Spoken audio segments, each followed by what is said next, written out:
It all started on a Wednesday evening when I received a message from my closest friend, Jake. His text was brief, a mere, "Hey man, we need to talk ASAP." There was something about it that sent a chill down my spine. Jake wasn't the type to beat around the bush, so I knew whatever he had to say was serious. I immediately called him back, but he didn't answer, so I fired off a quick response. "What's going on?" Minutes later, my phone buzzed with a reply that made my heart drop. "It's about Sarah."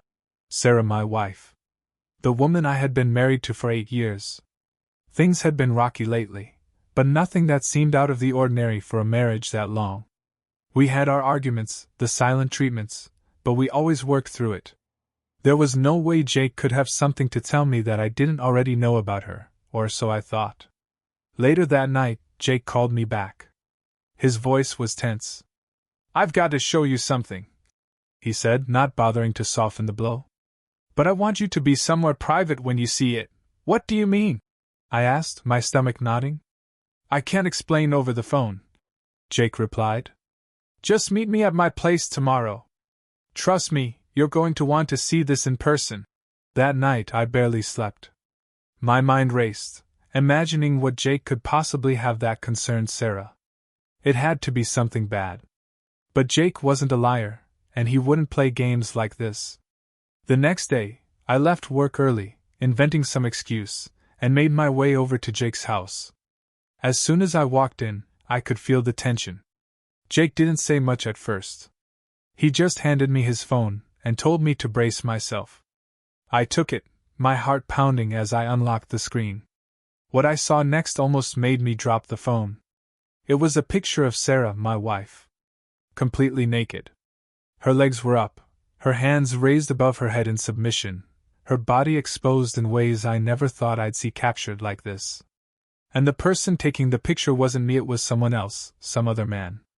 The man who had stolen my world without me even knowing. For a moment, the air was sucked out of the room. I couldn't breathe, I couldn't move. My mind struggled to process what I was seeing. My stomach churned as I stared at the image, unable to pull my eyes away from the raw betrayal staring back at me. Jake's voice pulled me back to reality. "I'm sorry, man. I didn't want to show you this. But you needed to know. How did you get these?" I managed to choke out, my voice barely a whisper. Jake sighed, running his hands through his hair. "I didn't mean to find them. I was over at Matt's place last week. He's been acting weird lately, so I went over to check on him. Long story short, he had left his phone out, and I saw a couple of messages flash on the screen. I didn't want to invade his privacy, but something told me to check. And then I saw this." He gestured towards the picture still glowing on the phone in my hand. "Matt?" I whispered, disbelief surging through me. Matt was one of our mutual friends, someone who had always been around us. I never suspected he would betray me in this way. Jake nodded, his face grim. "I've seen more, but I couldn't stomach looking through all of them. I took this one as proof." Rage started to build inside me, hotter and heavier with each passing second. Sarah, the woman I loved, the woman I thought I knew, had been lying to me, betraying me with one of our friends. And it wasn't just some drunken mistake, it was planned, deliberate. "What the hell am I supposed to do with this?" I muttered, more to myself than to Jake. He stayed silent, giving me space to let it sink in. But as much as I wanted to punch something, scream, or confront her immediately, a part of me held back. I needed to be smart about this. I couldn't just blow up and lose control. I needed to figure out why. Why she had done this, and how long it had been going on. "You've got to confront her, man," Jake said quietly, breaking the silence. "But you can't go in without a plan. Don't let her weasel out of it." I nodded absently, still staring at the picture on his phone. It burned into my brain, a moment forever frozen in time. There was no turning back from this. I was about to find out just how deep this betrayal went. That night, as I sat alone in our living room waiting for Sarah to come home, I tried to prepare myself. The anger was still there, a simmering rage just beneath the surface, but I was determined to stay in control. When she walked through the door, all I could see was that picture. Her legs up, hands raised, her eyes looking at whoever was behind the camera, not me. "Hey," she said casually, dropping her bag on the floor as she came into the room. She didn't notice the tension in the air, didn't see the storm brewing behind my eyes. "Sarah, we need to talk," I said, my voice calm but firm. She looked at me, confused. "About what?" I pulled out my phone, showing her the picture. Her face went pale instantly, her breath catching in her throat. There was no running from this. Not anymore. Sarah's reaction was immediate, her face drained of color, her eyes wide in a mix of shock and fear. She didn't say a word at first, just stood there, frozen, as if time itself had stopped for her. But I was done waiting. My hands were trembling slightly, not with fear but with the adrenaline coursing through me. The image on my phone, the image of her, exposed in the most degrading way, was still vivid in my mind. "What do you have to say for yourself?" I demanded, my voice steady but carrying an edge that even I hadn't heard in myself before. I watched her, waiting, needing to hear her response. Would she deny it? Lie to my face? Try to twist this into something else? For a moment, she didn't speak. Her eyes darted from me to the phone in my hand, and I could see the wheels turning in her head as she scrambled to come up with an explanation. I felt a flicker of contempt. Was she really going to try to spin this? "Tom, my dash," she started, but I cut her off. I wasn't in the mood to hear her stumble through some half-baked excuse. "Don't even try," I snapped. "Don't you dare try to lie to me. I've seen the proof, Sarah. I know what you've been doing. I know who you've been doing it with." Her mouth opened and closed, as if she was trying to form words but couldn't quite get them out. It was almost pitiful, seeing her like this, caught red-handed and unable to talk her way out of it. "Tom, it's not what it looks like," she finally blurted out, her voice shaky. "Please, just let me explain." I laughed bitterly, the sound harsh in the quiet room. "Not what it looks like? Really? So what? You're just posing naked for some friendly photo shoot with Matt? Just a little misunderstanding, right?" Tears started to well in her eyes, and she took a step toward me, her hands outstretched as if to plead with me. "Please, just listen to me. I messed up. I know I did. But it was a mistake, a stupid mistake dash, a mistake?" I interrupted, my voice rising. "You don't accidentally end up naked with your legs in the air, Sarah. This wasn't a one-time thing, was it? How long has this been going on?" She hesitated, her lips trembling as she tried to find the words. I could see it, she was weighing her options, trying to figure out how much she should admit. But I wasn't going to give her the chance to hold anything back. "How long, Sarah?" I demanded again, stepping closer, my eyes locked on hers. "I need the truth. All of it. Right now." She finally broke down, the tears spilling down her cheeks as she collapsed onto the couch, her hands covering her face. "It's been a few months," she sobbed. "I'm so sorry, Tom. I didn't mean for it to happen. It just happened." My heart pounded in my chest as her words sunk in. A few months. That meant every time she kissed me goodbye, every time we sat down to dinner, every time we lay in bed together, she had been carrying this secret. This betrayal. And all that time, I had been blind to it, trusting her, loving her. "How did it start?" I asked coldly, needing to hear every ugly detail. I wanted her to feel the weight of what she had done, to know that there was no coming back from this. She wiped her tears away with the back of her hand, her voice shaky as she tried to explain. "It started at one of those get-togethers at Matt's place. You weren't there that night, and we had been drinking. One thing led to another and… I don't know. It was stupid. I never meant for it to go this far." I shook my head, my fists clenching at my sides. "And yet it did. Over and over again." She nodded, her shoulders shaking with silent sobs. "Yes. I know I've ruined everything. I know I don't deserve your forgiveness, but please, Tom, I still love you. Love me?" I scoffed. "You love me? How the hell could you say that after what you've done?" Her sobs grew louder, but I didn't feel an ounce of sympathy. This was her mess. She had destroyed everything, and now she had to face the consequences. "You didn't think I would find out, did you?" I said, my voice low, almost a whisper. "You thought you could keep sneaking around behind my back, playing the role of the perfect wife while you spread your legs for one of my friends." Her body shook as she cried harder, but I wasn't done yet. I wasn't going to let her off that easily. I wanted her to feel the same pain I had felt when I saw those pictures, the same devastation that was now ripping through my heart. "I saw the pictures, Sarah," I continued. "All of them. Jake showed me everything. You looked like you were enjoying yourself." Her sobs quieted for a moment, and she looked up at me, her eyes swollen and red. "Please, Tom, I didn't mean for this to happen. It was a mistake. I never wanted to hurt you." "Well, congratulations," I said bitterly. "You succeeded. You didn't just hurt me, Sarah. You destroyed me.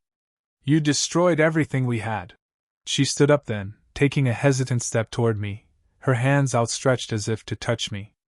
But I recoiled, stepping back before she could lay a hand on me. "Don't," I warned. "Don't even think about it." She flinched, her hands dropping to her sides as more tears streamed down her face. "I'll do anything, Tom. Please. I'll do anything to make this right. Just give me a chance. I'll make it up to you. I'll prove to you that I can be better." I stared at her, barely able to believe the words coming out of her mouth. She actually thought there was a way to fix this. That there was any way to undo the damage she had caused. "You think you can fix this?" I asked, my voice incredulous. "You think you can erase those images from my mind? That you can make me forget that you gave yourself to someone else? It's over, Sarah. There's no coming back from this." She collapsed again, sobbing into her hands, but I felt nothing. No sympathy, no pity. Only the cold, hollow realization that my marriage was over, and the woman I thought I knew was a stranger. As I watched her cry, I couldn't help but wonder how things had gotten to this point. How long had she been unhappy? Why hadn't she come to me? Why had she chosen to betray me instead of talking to me, instead of trying to fix whatever was wrong between us? But the answers didn't matter. The damage was done. And as much as it hurt, I knew there was only one way forward. There was no forgiveness. No second chance. It was time to end this. As Sarah crumbled in front of me, sobbing uncontrollably, I paced back and forth across the living room, my mind spinning with a tornado of emotions. Rage, disbelief, betrayal, these feelings warred inside me, each more powerful than the last. But underneath all of that, a creeping numbness was setting in. This wasn't the woman I married. This wasn't the life I envisioned. And then, amidst the chaos, there was a knock at the door. I froze mid-step, Sarah's sobs momentarily quieting as we both turned to look at the front door. The knock came again, louder this time, more insistent. My mind raced. Was it Jake? Had he come to check on me after showing me those pictures? My first instinct was to ignore it, but something about the knock made me uneasy. Reluctantly, I crossed the room and opened the door. Standing there was Matt. For a moment, the world seemed to tilt on its axis. My fist clenched as I stared at the man who had betrayed me, who had shared my wife's body and still had the audacity to show up at my doorstep. His expression was one of guilt and panic, as if he knew that coming here was a terrible idea, but he couldn't stop himself. "Tom," he said, his voice strained. "I need to talk to you." Without thinking, I stepped forward and shoved him, hard. He stumbled back, nearly losing his balance, and I saw the flash of fear in his eyes. Good. I wanted him to be scared. I wanted him to know exactly how close he was to losing more than just my friendship. "What the hell are you doing here?" I hissed, barely keeping myself in check. I came to explain," Matt stammered, his hands held up defensively. "Please, man. Just let me talk." I felt Sarah come up behind me, her breath hitching as she realized who was at the door. "Matt," she whispered, her voice breaking. "Why are you here?" I whipped around, glaring at her. "You didn't know he was coming, did you? Were you planning on meeting him here? Right in our home, Sarah? Was that your next move?" "No!" No, I swear! She cried, shaking her head frantically. I had no idea he was coming. I haven't spoken to him since what? Since the last time you were in his bed? I snarled. Matt, seeing the tension escalate, took a tentative step forward, his face pale. Tom, listen to me. It wasn't supposed to go this far. I didn't want to hurt you. Not supposed to go this far? I repeated, incredulous. You slept with my wife. Repeatedly. How the hell did you think this was going to end? Matt began, but I was done listening. Before I knew what I was doing, my fist was swinging through the air, and I felt the satisfying crunch as it connected with Matt's jaw. He stumbled back, clutching his face in shock, but I didn't care. I had wanted to hit him since the moment I saw those pictures, and now, finally, I had my chance. Tom, stop! Sarah screamed, rushing forward to put herself between us. Her hands were outstretched, her face streaked with tears, but I wasn't in the mood for more excuses. Matt groaned, straightening himself up and wiping the blood from his lip. You're right. I deserve that. I deserve worse. But you need to know something. I narrowed my eyes at him, every muscle in my body tense. What could you possibly have to say that I don't already know? He hesitated, glancing at Sarah, and that hesitation made my stomach lurch.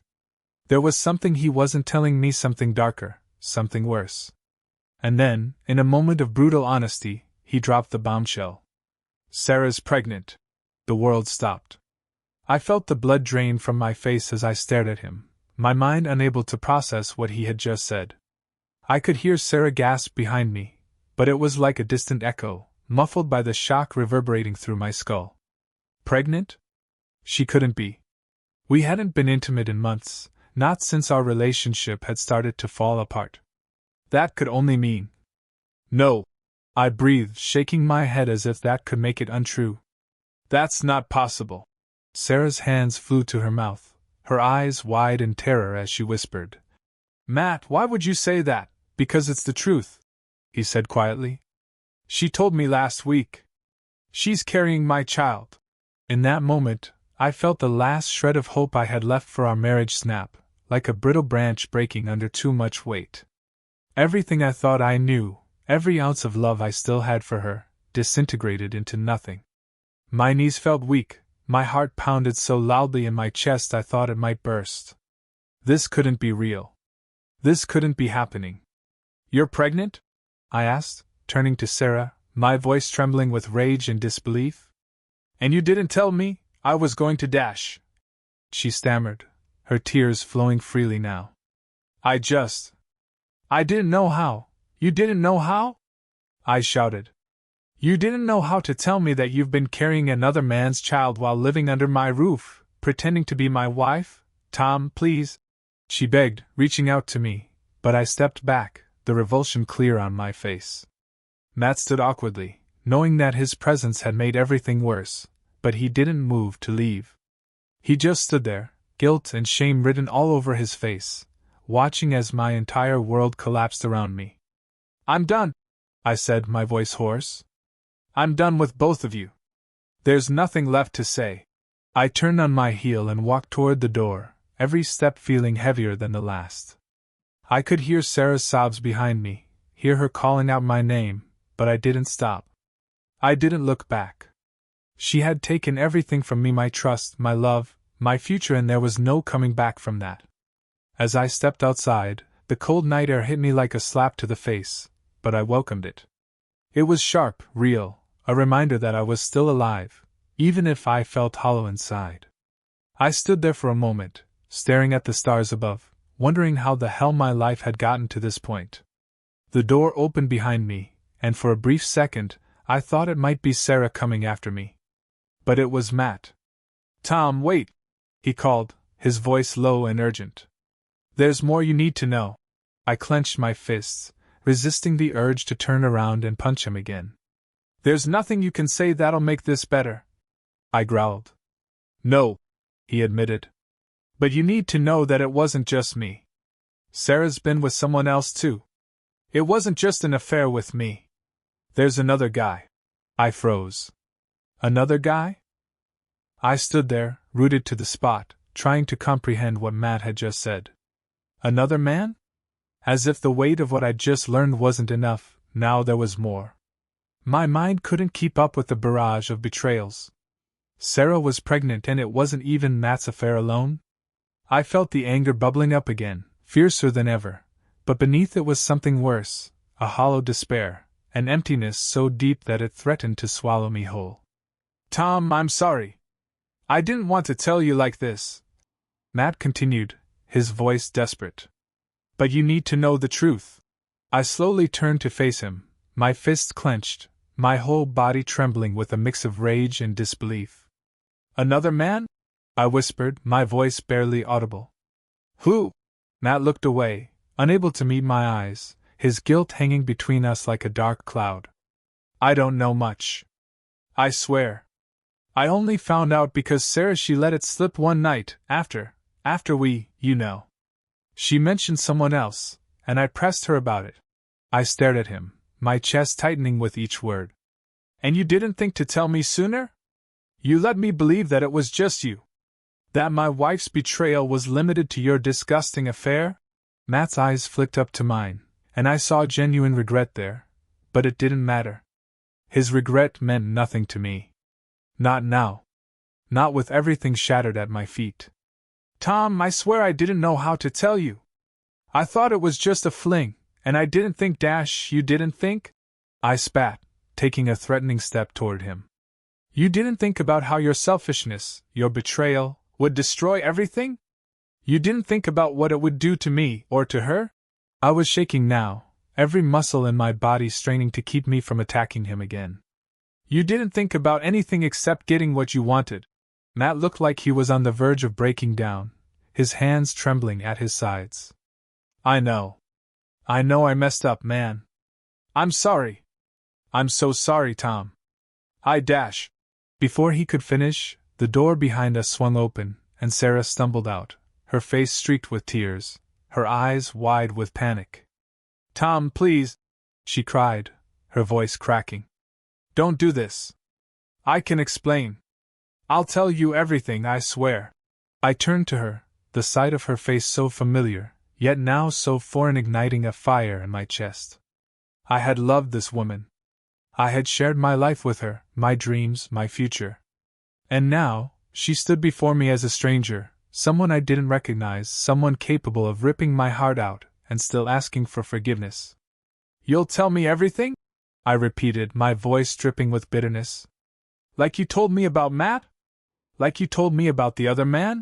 Her breath itched, and I saw the flash of terror in her eyes. Tom, it wasn't like that. I didn't mean for it to happen, You didn't mean for it to happen? I interrupted, my voice rising with each word. You didn't mean to betray me, to lie to me every single day for months? You didn't mean to crawl into bed with Matt, and God knows who else, while I trusted you loved you? Tears streamed down her face, her body trembling as she reached out to me. Please, just let me explain. Let me fix this. I'll do anything to make this right. I slapped her hand away, the cold fury in my chest boiling over. You can't fix this, Sarah. You can't undo what you've done. Her sobs grew louder, and she collapsed onto the porch, her hands covering her face. I'm so sorry, she wept. I didn't mean to hurt you. I didn't know what I was doing. I was lost, confused. I still love you, Tom. Please believe me, love? I shouted, the word burning on my tongue. You don't know the meaning of the word. You wouldn't have done this if you loved me. You wouldn't have torn our lives apart for some meaningless fling if you had ever cared about me. She looked up at me through tear-streaked eyes, her lips trembling as she struggled to speak. I know I don't deserve your forgiveness. I know I messed up in ways I can't even begin to explain. But I swear to you, Tom, I never stopped loving you. I just lost myself for a while. I could hear the desperation in her voice, see the agony written across her face. And for a brief, fleeting moment, I wanted to believe her. I wanted to believe that there was some part of her that still cared about me, that wasn't consumed by her lies and deceit. But the image of her naked, exposed, her body entwined with someone else flashed before my eyes again, and the hope crumbled to dust. There was nothing left between us but betrayal. Love couldn't survive this. I took a deep breath, steadying myself, and looked down at her. "I can't do this anymore, Sarah," I said, my voice flat. "We're done." Her eyes widened in panic, and she scrambled to her feet, rushing toward me. "No! Please, Tom, don't say that. Don't give up on us. I'll do anything to make it right. I'll go to therapy. I'll quit my job. I'll never speak to Matt or the other man again. Please, just give me one more chance. You're my husband. We've been through so much together." I stared at her, my heart pounding in my chest. A part of me wanted to give in, to let her words wash over me and dull the pain. But I couldn't. Not after everything she had done. "You don't get it, do you?" I said quietly, my voice cold. "You didn't just break my heart, Sarah. You broke my trust. You shattered the foundation of everything we built together. I don't even know who you are anymore." She took a step back, her face crumpling as the weight of my words hit her. "Tom, who's the other man?" I interrupted, my voice sharp. "Tell me the truth. Now." She hesitated, her eyes darting between me and Matt, before finally lowering her gaze. It's someone from work," she whispered. "His name's Alex. It only happened once, I swear. But it's over. I ended it months ago." "Months?" I repeated, the anger flaring up again. "How long has this been going on, Sarah? How long have you been lying to my face?" She shook her head frantically, her tears flowing freely. "It was a mistake. I made a mistake, but I didn't want to hurt you. I was confused, I felt lost, and you thought sleeping with other men would solve that?" I snapped. "Do you have any idea what you've done to me?" "I know," she sobbed. "I know, and I hate myself for it. I'll never forgive myself for what I did, but please, Tom, I need you to understand I never meant for any of this to happen." I looked at her, the woman I had once loved more than anything in the world, and felt nothing but a deep, gnawing emptiness. There was no fixing this. There was no going back. Whatever we had, whatever we were, was dead. And as much as it tore me apart, I knew that I couldn't stay in this nightmare any longer. "I'm done, Sarah," I said, my voice hollow. "I'm done with you, with this. There's no coming back from what you've done." Her sobs grew louder, but I turned my back on her and walked away. This time, I didn't stop. I didn't look back. As I stepped off the porch and into the cold, dark night, the weight of her betrayal still pressed down on me, but with each step, I felt a sliver of relief. It wasn't over, not yet. There were still divorce papers, still the fallout of everything she had destroyed. But this chapter was closed. And I wasn't coming back. The moment I walked away from Sarah, something inside me shifted. I was no longer the man who had spent years devoted to her, building a life together, trusting her with everything I had. I was someone else now, someone colder, harder. And in that moment, as I stepped into my car, leaving her sobbing on the porch, I realized I didn't care what happened to her anymore. She had made her choices, and now, she would have to live with the consequences. But it wasn't that simple. The days that followed were a blur of numbness and cold calculation. I stayed away from the house as much as possible, crashing at Jake's place or even at the office when I couldn't stomach being around anyone. Sarah called me incessantly, her voice filling my voicemail with desperate pleas, messages of regret, and promises to fix things. She begged me to come back, to talk, to just hear her out. But I didn't listen. I couldn't. I didn't want to hear the pathetic excuses she had lined up, her tear-filled apologies. She had destroyed us, and there was no room for pity. Then, 2 days later, she did something that caught me off guard. It was a Wednesday morning, and I had just rolled out of bed at Jake's apartment when I got a text from her. I was about to ignore it, as I had done with the others, but something about it made me pause. It wasn't the usual string of apologies or pleas. It was just 2 words. "I'm pregnant." I stared at the message, my stomach churning. Of course, I already knew this, but seeing it from her, in writing, hit me differently. My chest tightened, and for a split second, I almost responded. I almost asked her who the father was, if she even knew. But I didn't. Instead, I closed the message and threw my phone on the couch. Let her deal with it. I wasn't going to play along with her game. That day, something inside me snapped. I wasn't just angry anymore, I was spiteful. I had given her everything, and she had thrown it away. Now, I was going to make her feel what I felt. It wasn't enough to just walk away. I wanted to hurt her the way she had hurt me. I went back to the house that evening, determined to finally pack up my things. When I arrived, I could hear her inside crying. But instead of feeling sympathy, I felt satisfaction. She deserved to cry. She deserved to feel the weight of what she had done. I stepped inside, and there she was sitting on the couch, her face buried in her hands, her shoulders shaking with sobs. She looked up as I entered, her eyes red and swollen. "Tom," she whispered, her voice breaking. "Please, please talk to me." I didn't answer. Instead, I walked right past her and headed toward the bedroom. She jumped up, following me, her voice frantic. "Tom, I'm begging you. We can work this out. I know I've hurt you, but we've been through so much together. We can get through this. Just give me a chance to make things right." I turned to face her, my expression cold. "Right? You think anything you do can make this right?" I asked, my voice dripping with sarcasm. "You're pregnant with another man's child, Sarah. What part of this do you think we can work out?" Her lip trembled, and she reached for me, but I stepped back, avoiding her touch like it was poison. "I don't even know who you are anymore," I said, my voice low but sharp. "You think I'm going to stick around and raise some other man's kid? You've got to be out of your mind." She shook her head, her tears flowing freely. "I don't even know if it's Matt's, or if it's yours. I don't know, Tom. I need you. I can't do this without you." I laughed bitterly. "Yeah, well, you should have thought of that before you spread your legs for Matt. And who knows how many others." "Tom, don't say that," she sobbed, collapsing onto the bed. "Please. I made a mistake. I messed up, but I'll do anything." "You'll what?" I interrupted, my voice rising. "You'll fix this? You'll turn back time and erase everything you did?" "No. You won't. Because you can't." She sobbed harder, but I was done feeling sorry for her. I went to the closet, grabbing a duffel bag, and started stuffing my clothes into it. Sarah watched me, her face twisted with grief. "You're just going to leave?" she whispered.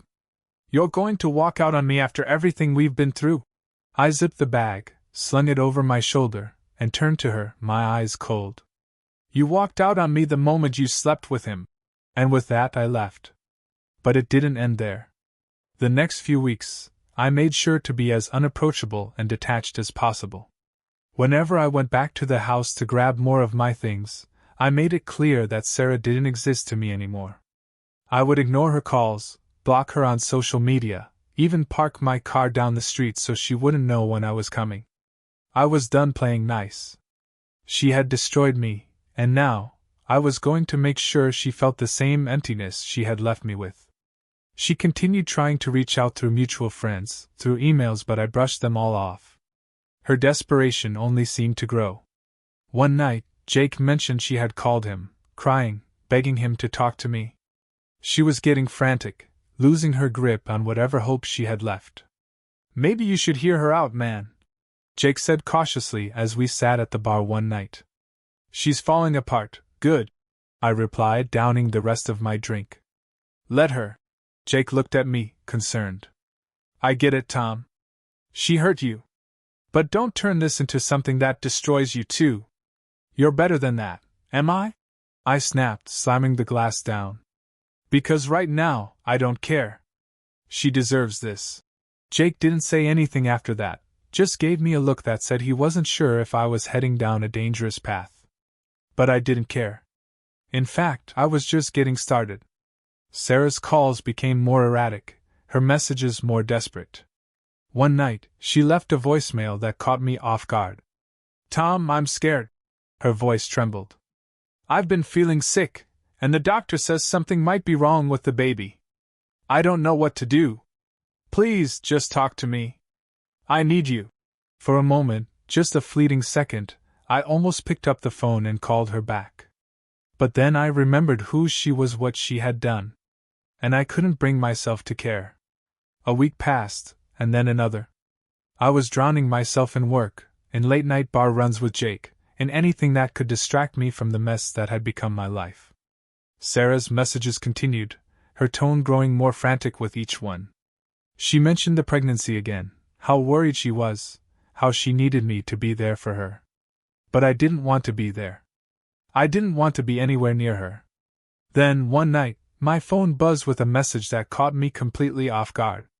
It was from her. I'm leaving town. I stared at the screen, my heart skipping a beat. Leaving town? What did she mean by that? I tried not to care, but the more I thought about it, the more it gnawed at me.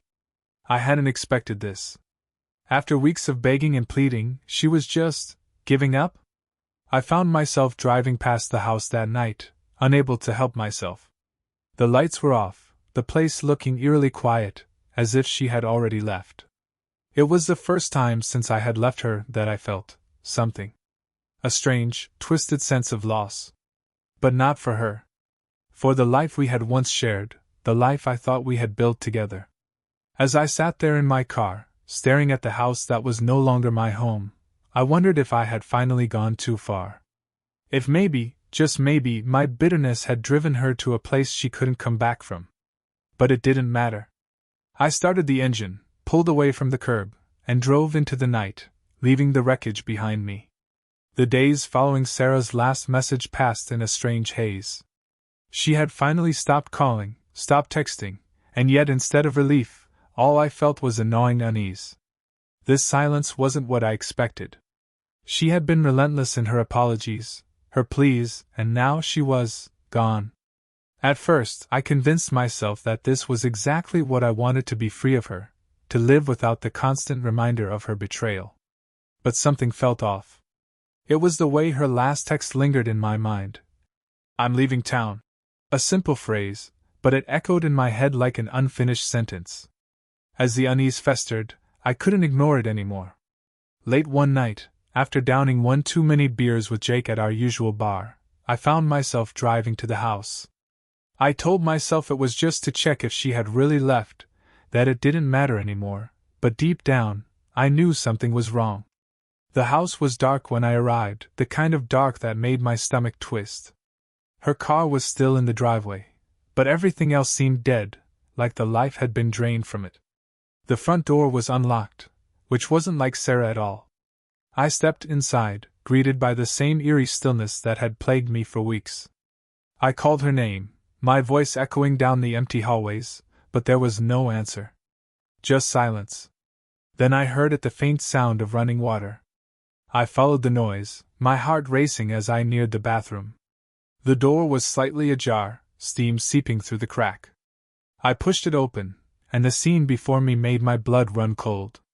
Sarah was slumped in the bathtub, the water overflowing onto the floor, her body limp, her face pale.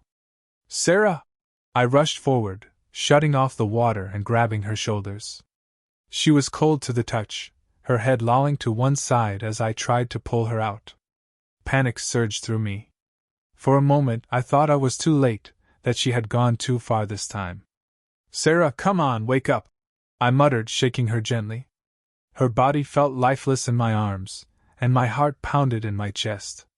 But when I pressed my fingers to her neck, I found a pulse weak but there. Relief flooded through me, but it didn't last long.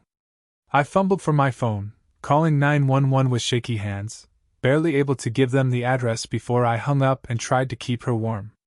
I could hear the paramedics arriving minutes later, their voices urgent as they worked to stabilize her and lift her onto the gurney.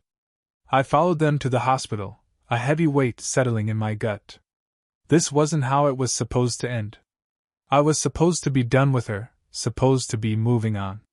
And yet, here I was, sitting in the cold, sterile waiting room of the hospital, wondering what had driven her to this. Jake showed up after I called him, but neither of us said much. He just sat beside me, giving me the space to deal with whatever mess I had gotten myself into. Hours passed before the doctor finally came out to speak to me. "She's stable," he said, but the look on his face told me there was more. "But she lost the baby." Those words hit me harder than I expected. Even though I had wanted nothing to do with the pregnancy, especially given the uncertainty of whose child it was, the reality of it still struck me like a punch to the gut. Sarah had lost the baby. Maybe it was Matt's, maybe it was mine. I'd never know now. The doctor explained that it had been a severe overdose, a cry for help that nearly went too far. "She'll recover physically, but she's going to need support, emotionally and mentally. This wasn't just an accident." I nodded, not sure what to say. I didn't want to be here. I didn't want to be the one responsible for picking up the pieces of her shattered life. But I couldn't ignore the sinking feeling that this was partly my fault.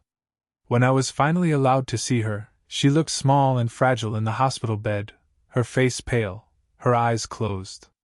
I stood there for a moment, staring down at her, wondering how we had ended up here. How had everything fallen apart so completely? She stirred, her eyes fluttering open slowly, and when she saw me, tears immediately filled her eyes. "Tom," she whispered, her voice weak and hoarse. I didn't know what to say. Anger, pity, and sadness all swirled inside me, but none of it felt like enough to bridge the gap between us. I had come to punish her, to make her feel the pain she had inflicted on me. But now, looking at her like this, I didn't feel victorious. I felt empty.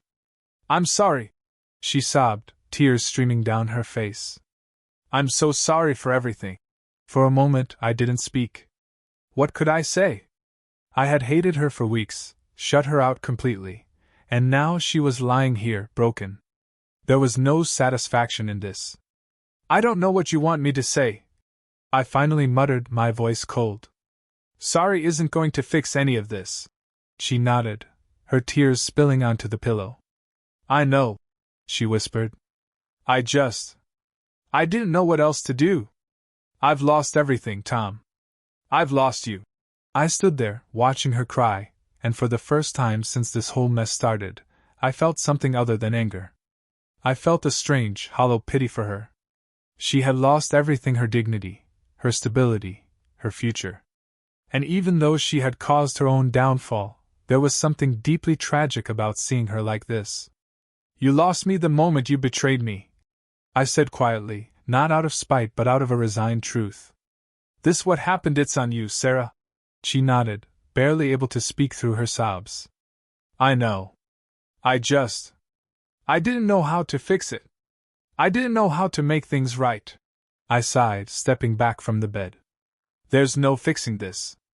We're done." Her sobs grew louder, and I could feel the weight of her desperation pressing down on me, but I didn't let it break me. I couldn't. I had to stay strong for myself. She had made her choices, and now she had to live with them. No matter how broken she was, it didn't change the fact that she had destroyed everything we had. I turned to leave, and just as I reached the door, her voice stopped me. "Please don't leave me alone," she whispered, her voice barely audible. "I don't know if I can survive this." I stood in the doorway, my back to her, my hands clenching into fists at my sides. For a long moment I didn't move, didn't respond. I wanted to walk out and never look back. I wanted to leave her to deal with the consequences of her betrayal. But something stopped me. Something deep inside a part of me that still remembered the love we once had held me in place.